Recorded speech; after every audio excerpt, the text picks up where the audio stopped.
नमस्कार दोस्तों, पारा शिक्षक आकलन परीक्षा के इस सेशन में आप सभी का स्वागत है। दोस्तों, आज मैं बात करने वाला हूं बाल विकास एवं शिक्षा शास्त्र की।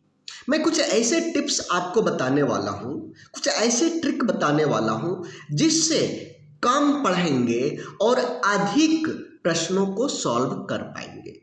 एक चीज और, हम यहाँ पर आपको रटने के लिए नहीं कहेंगे, रटने की बात यहाँ पर नहीं होगी। हम ऐसे ट्रिक आपको देंगे जिससे अधिक से अधिक प्रश्नों का सॉल्व हो सकता है। तो आज का जो टॉपिक है वह है अधिगम या सख्तता। अधिगम या सख्तता। देखिए, यहाँ पर जो मॉडल लागू हो रहा है वो बिहार मॉडल लागू हो रहा है, और बिहार मॉडल में जो प्रश्न बने थे वो प्रश्न सोचने वाले थे। सोच करके आपको आंसर देना है, रट्टा मार करके नहीं। दूसरी बात, आप सभी लोग या तो डीपी किए होंगे या डीएलएड किए होंगे। देखिए, जो लोग डीपी किए हैं उन लोगों का डीपी पूरा करने में लगभग 10 साल हो चुका है। 10 साल हो चुका है। जिन लोगों की डीएलएड पूरा हुआ है उन लोगों का 2 या 3 साल हो रहा है। हो रहा है या नहीं, हमको आप लोग बताएं। तो दोस्तों, उस समय आप लोग सीडीपी को अच्छा ढंग से पढ़े थे, लेकिन अभी धीरे धीरे क्या हुआ, भूलते गए। बाल विकास का जो सिद्धांत है, जो कॉन्सेप्ट है, वो धीरे धीरे आप लोग भूल गए। अभी आपको आवश्यकता है बाल विकास एवं शिक्षा शास्त्र को गहराई से पढ़ने का, लेकिन उसमें आपका समय अधिक लगेगा। हम आपके समय को कम कर देने वाले हैं, बहुत कम। यदि आप स्वयं पढ़ते हैं, यदि आप एक दिन भर 24 घंटा पढ़ते हैं, उसका मटेरियल हम आपको 1 घंटा में देंगे। 1 घंटा में देंगे। साथ में हम नोट्स देते हैं, प्रैक्टिस सेट देते हैं। ये सारा कुछ हमारे क्लास में मिलता है। यदि आप हमारे पेड क्लास में ज्वाइन कर जाते हैं तो वैसे तो हमारा बहुत सारा क्लास फ्री भी है जो आप यूट्यूब में अभी आप देख रहे हैं, लेकिन सारे टॉपिक्स आपको फ्री में नहीं मिल पाता है। पेड क्लास में सब कुछ मिल पाता है, प्रैक्टिस सेट, नोट्स, सब कुछ। और जानते हैं, हम आप सभी की स्थिति को जानते हुए फी बहुत कम रखे हुए हैं, 1250 रुपये। और हाँ, कभी कभी हमारा बीच बीच में ऑफर निकलते रहता है। अभी हमारा जो करंट ऑफर है 1250 रुपये में पारा शिक्षक आकलन के साथ साथ जेटेट 125 आपको हम साथ में दे रहे हैं 1250 रुपये में। ठीक है। ज्वाइन करने के लिए क्या करना है? ज्वाइन करने के लिए क्या करना है, ये हमारे ऑफिस के रूबी मैम का नंबर है। इनको आप कॉल करिए, कॉल करके सारा डिटेल पूछ लीजिए, कैसे फी जमा करना है, कैसे क्लास मिलेगा, किस तरह से नोट्स मिलेगा, किस तरह से पीडीएफ मिलेगा। ये हमारे ऐप है एसबी एग्जाम। हमारे ऐप के थ्रू भी आप ज्वाइन कर सकते हैं। इसको प्ले स्टोर से डाउनलोड करिए। देख रहे हैं, पीला कलर का इस तरह से आपको दिखाई पड़ेगा, और यहाँ से भी आप ज्वाइन कर सकते हैं। तो अब चलिए क्लास में। अधिगम आसक्तता में हम लोग 7 तरह के, 1 से लेकर 7 तरह के अधिगम या सख्तता को देखेंगे। सबसे पहला जो अधिगम या सख्तता है वह है डिसलेक्सिया।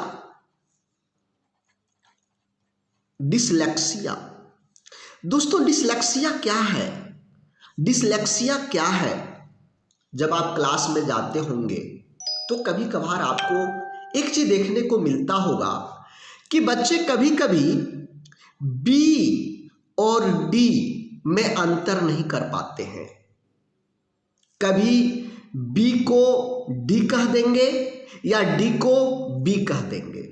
यदि आप उसे 13 लिखने कहते हैं तो वो कभी कभी 31 लिख देते हैं। ये अंतर उसको समझ में नहीं आता है कि ये 13 है और ये 31 है। इसी तरह से कभी कभी आप अंग्रेजी का वर्ड आप बोले साव तो वो लिख दिया वाज।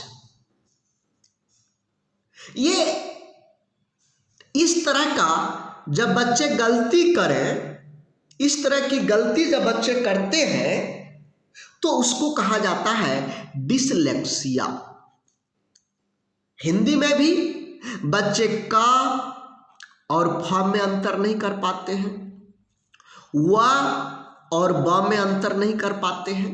जो कुछ सिमिलर चीजें होता है उस सिमिलर चीजों में अंतर नहीं कर पाते हैं। जब बच्चे अंतर नहीं कर पाते हैं तो उस अशक्तता को या क्षमता को डिसलेक्सिया कहा जाता है। तो आई होप डिसलेक्सिया आप लोग समझ गए होंगे, रटने की जरूरत नहीं पड़ेगा। जब बच्चे 63 को 36, बहुत सारा कोई भी आप ले लीजिए जो उल्टा लिख रहा है, उल्टा लिख रहा है, समझने का फेर हो रहा है, उसी को डिसलेक्सिया कहते हैं। डिसलेक्सिया कहते हैं। पढ़ने में एक तरह से कठिनाई, पढ़ने में थोड़ा सा कठिनाई होता है, अंतर नहीं कर पाते हैं। क्लियर हुआ डिसलेक्सिया। चलिए दूसरा है डिसग्राफिया। डिसग्राफिया क्या है?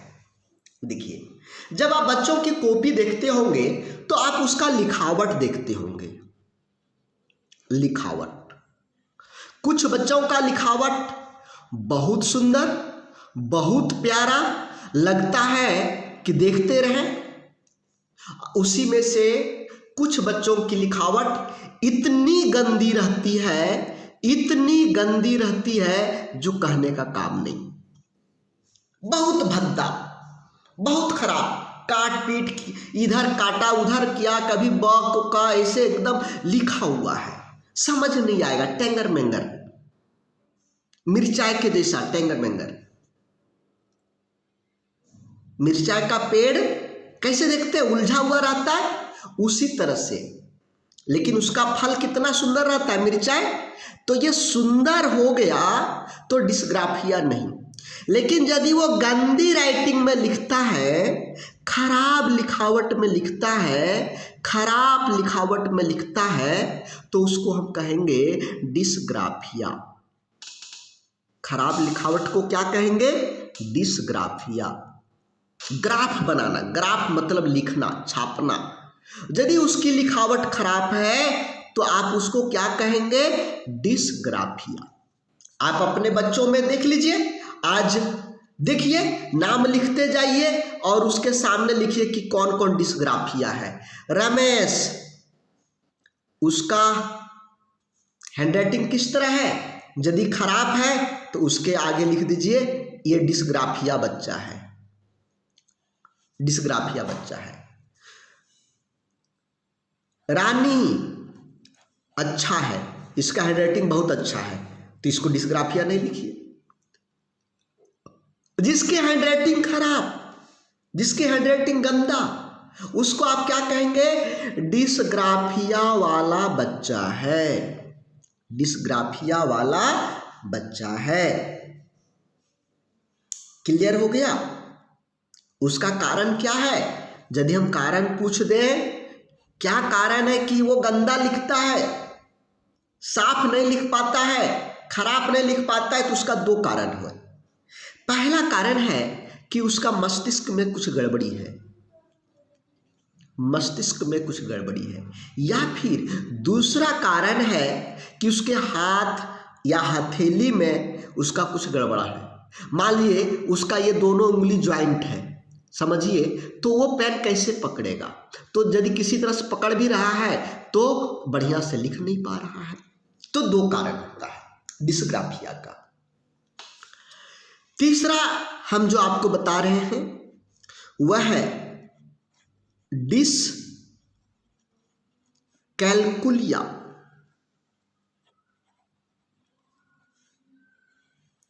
डिसकैलकुलिया। देखिए, आपने गणित पढ़ाया, बहुत ध्यान दे करके आपने पढ़ाया, बहुत ध्यान दे करके, बहुत ही आसान तरीका से पढ़ाया, बहुत ही आसान तरीका से। अब आपने टेस्ट दिया बच्चों को, कुछ होमवर्क दिया, कुछ करने के लिए दिया, उसमें 10 में से कोई 10 में से 10, कोई 10 में से 9, कोई 10 में से 8, कोई 10 में से 10, कोई 10 में से 5, कोई 10 में से 2, कोई 10 में से 1 ला रहा है, कोई 10 में से 0 ला रहा है। अब हमको बताइए, सभी बच्चे तो उसी क्लास में थे, सभी बच्चे सुन रहे थे, सभी बच्चों को आपने बहुत अच्छे तरीके से समझाया, बहुत आसान तरीके से समझाया, लेकिन कुछ बच्चे बढ़िया कर लिए, गणित को बढ़िया से समझ गए, लेकिन कुछ बच्चे 0 ला रहे हैं, 1 ला रहे हैं, 2 ला रहे हैं। मतलब आप कितना भी अच्छा तरीका अपना लो, उसको गणित समझ में नहीं आएगा, गणित समझ में नहीं आएगा। उस बच्चा को क्या कहोगे? Dyscalculia, calculator, calculator. कैलकुलेटर में क्या होता है? गुना भाग, तो गुना भाग करने में उसको प्रॉब्लम होगा। जो बच्चे गणित में पिछड़ रहे हैं, जो बच्चे गणित को बढ़िया से नहीं समझ पा रहे हैं, उसको आप क्या कहिएगा? डिसकैलकुलिया बच्चा है, डिसकैलकुलिया बच्चा है। आप क्या कहेंगे?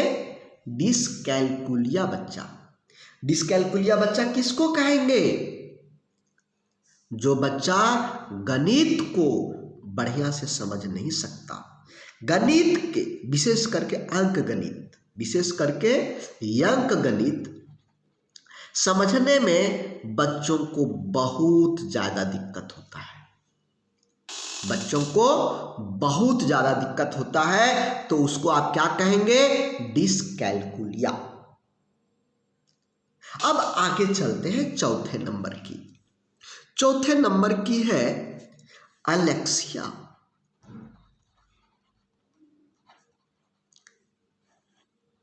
चौथे नंबर की है अलेक्सिया। अलेक्सिया किसको कहते हैं? जो पढ़ने में कमजोर होता है, पढ़ने की अक्षमता होता है, या देखने की अक्षमता, बढ़िया से देख नहीं पाता है, बढ़िया से पढ़ नहीं पाता है, आप उसको रीडिंग के लिए उठा दिए, लेकिन वो ठीक ढंग से पढ़ नहीं पा रहा है, ठीक ढंग से रीडिंग नहीं कर पा रहा है, तो उसको कहा जाता है अलेक्सिया। क्या कहा जाता है? अलेक्सिया। अलेक्सिया मतलब जब बच्चे रीडिंग नहीं कर पाते हो ठीक ढंग से, कारण कुछ भी हो, उसको देखने में कठिनाई हो, वर्ड को समझने में प्रॉब्लम हो रहा है, कुछ भी हो, उसको हम कहते हैं अलेक्सिया। दिमाग उसका काम नहीं कर रहा हो, मस्तिष्क में कोई प्रॉब्लम हो, इस कारण वो पढ़ नहीं पा रहा है, तो हम उसको क्या कहेंगे? अलेक्सिया कहेंगे। एक चीज हमको आप बताइए दोस्तों, कैसा लग रहा है क्लास? यदि क्लास अच्छा लग रहा है तो हमारा पेड क्लास में जरूर ज्वाइन करें। देखिए, 1250 रुपए आपकी लाइफ को बदल सकता है। आप कितने 1250 रुपए आप अपने लाइफ में खर्च कर चुके होंगे? कभी कोई पार्टी में बैठते हैं तो कितने 1250 रुपए आप खर्च कर देते हैं दोस्तों के बीच में, किसी के स्वागत करने के लिए, जहां पर आपकी खुशियां बढ़ेगी, आपका लाइफ चेंज होगा, उस पर भी कुछ खर्चा करना चाहिए। विशेष करके महिलाओं को, जो कोई कोचिंग सेंटर नहीं जा पाती हैं, घर में काम है, काम छोड़ करके पढ़ाई पर ध्यान नहीं दे पा रहे हैं, स्कूल है, स्कूल से घर का काम, उसके बाद पढ़ने पर ज़्यादा टाइम नहीं। जिनको समय का अभाव है उन लोगों के लिए हमारा जो क्लास है वो ग्रेटर है, बहुत अच्छा है। उन लोगों के लिए ज्वाइन करिए। हम आप लोगों को, जैसे बच्चों को कहा जाता है कि उंगली पकड़ करके चलना सिखाएंगे, उसी तरह से हम आपको पास करवाने के लिए जो जो चीज़ ज़रूरत चाहिए, जो कुछ भी ज़रूरत चाहिए वो हम आपको देंगे। ज्वाइन कैसे करेंगे? ये हमारा ऑफिस के रूबी मैम का नंबर है, इनको कॉल करिए, रूबी जी को, ये आपको सारा प्रोसेस बता देंगी। या व्हाट्सएप पर मैसेज करिए, व्हाट्सएप पर मैसेज करिए। इस पर केवल मैसेज होगा, इस पर कॉल नहीं होगा। ये नंबर पर कॉल नहीं होगा, केवल मैसेज होगा। पहले बता देते हैं, इस पर कॉल होगा और इस पर व्हाट्सएप पर मैसेज भी होगा। ठीक है, देखिएगा मजा आएगा क्लास में। चलिए, पांचवा है डिस्थीमिया। डिस्थीमिया, डिस्थीमिया क्या है? आप इसको ऐसे समझिए, कभी कभी आप देखते होंगे कि बहुत सारे लोग, मैंने कभी कभी कुछ लोग, बहुत लोग नहीं, कुछ लोग सुसाइड कर लेते हैं, आत्महत्या कर लेते हैं। या तो जहर खा लेंगे, या फांसी लगा लेंगे, या ट्रेन के आगे कूद जाएंगे। तो वो क्यों करते हैं? जब उसको लगने लगता है कि ये जिंदगी हमारा बेकार है।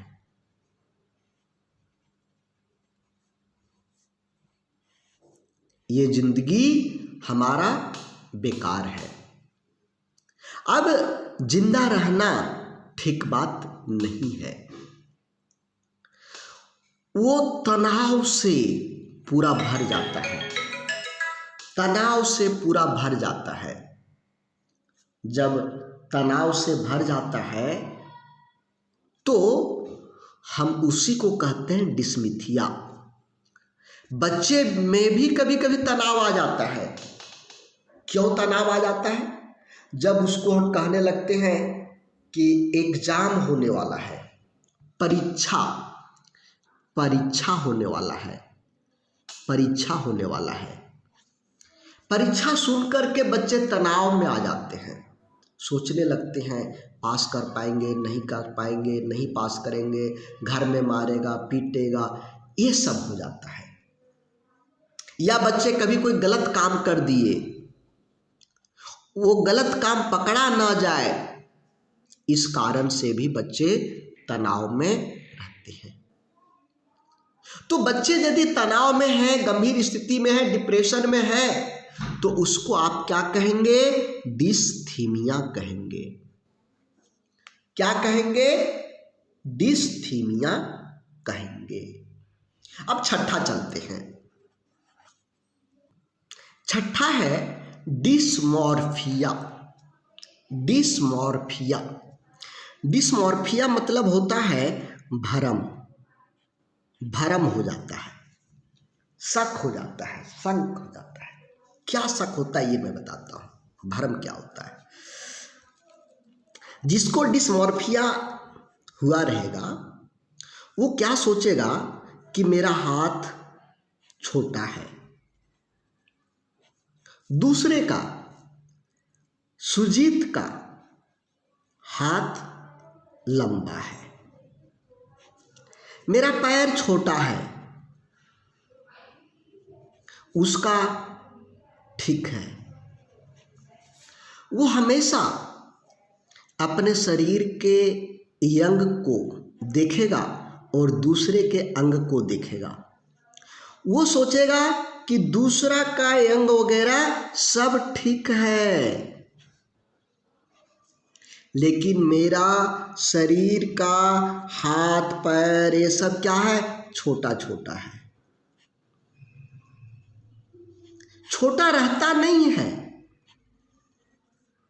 छोटा नहीं रहता है, लेकिन वो सोचता केवल है कि मेरा हाथ छोटा है, उसका हाथ लंबा है, उसका हाथ ठीक है, मेरा उंगली छोटा है, मेरा पैर छोटा है, ऐसे वो सोचता है, लेकिन वास्तव में छोटा नहीं रहता है।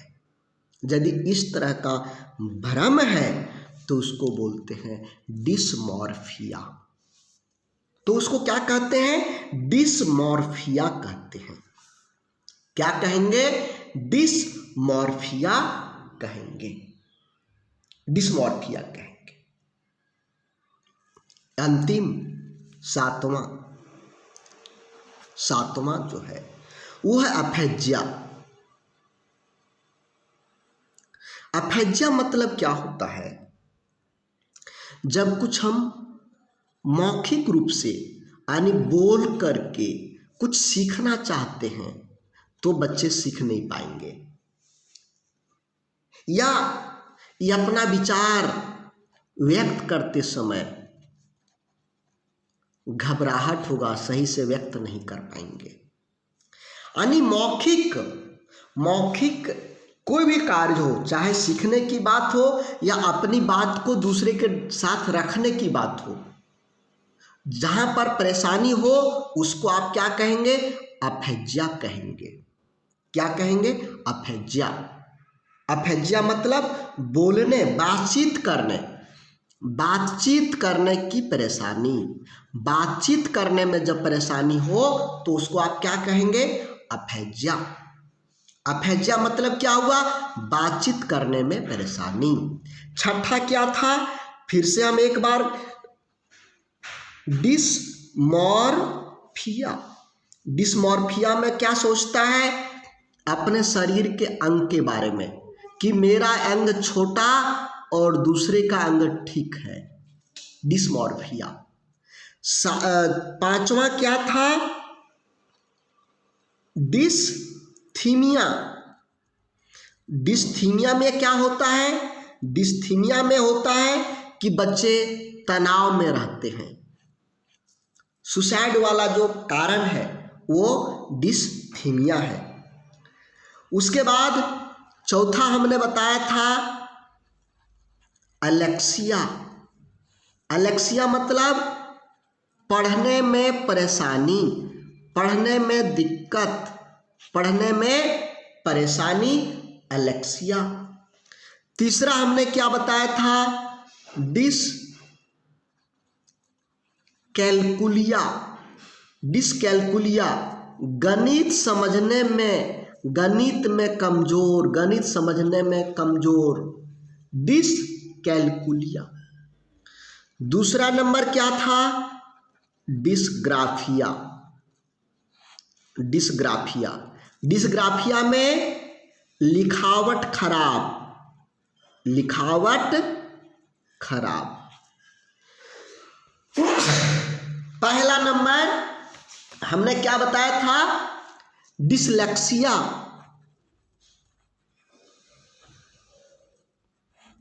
यानी 45 लिखने बोलो तो 54 लिख देगा, 9 लिखने बोलो तो 1 लिख देगा। यानी क्या होता है? उल्टा कर देता है। उसको डी लिखने बोलो तो बी लिख देगा। तो ये डिसलेक्सिया में होता है। तो हम समझते हैं आप लोग इसको बढ़िया से समझ गए। डिसलेक्सिया में उल्टा लिखता है, डिसग्राफिया में अच्छा से लिख नहीं पाता, डिसकैल्कुलिया में गणित को बढ़िया से नहीं समझ पाता, एलेक्सिया में पढ़ने में दिक्कत होता है, डिस्थीमिया में तनाव रहता है, डिसमॉर्फिया में वो सोचता है कि मेरा शरीर का हाथ पैर छोटा छोटा है, दूसरे का ठीक है, और सातवां अफेजिया में बातचीत करने में दिक्कत होता है, मौखिक विचार व्यक्त करने में दिक्कत होता है। तो आज आप लोग अधिगम आसक्तता समझ गए। इस पर प्रश्न कैसा आता है ये मैं अगले MCQ बना करके अगले प्रश्न में हम लेकर, ये अगले क्लास में हम लेकर के आएंगे। अगले क्लास में दोस्तों, यदि आप पारा शिक्षक आकलन की तैयारी कर रहे हैं या JTET की तैयारी कर रहे हैं और आप सोच रहे हैं कि घर से ही केवल मोबाइल के द्वारा हम तैयारी करें, तो आपका स्वागत है हमारे इंस्टीट्यूट में, एसबी एग्जाम इंस्टीट्यूट में। हम गिरिडीह जिला से हैं। गिरिडीह जिला में हमारा इंस्टीट्यूट है, ऑफलाइन ऑनलाइन दोनों। आप हमसे जुड़ करके बहुत कम फी, जितना एक नाश्ता पानी में, अभी यदि बुक मार्केट से यदि किताब खरीदने जाएंगे तो उतना पैसा लग जाएगा, उतना में हम आपको पूरा क्लास दे देते हैं। ये हमारा ऑफिस का नंबर है रूबी मैम का। आप एसबी एग्जाम रूबी मैम के नाम से इसको सेव कर लीजिए।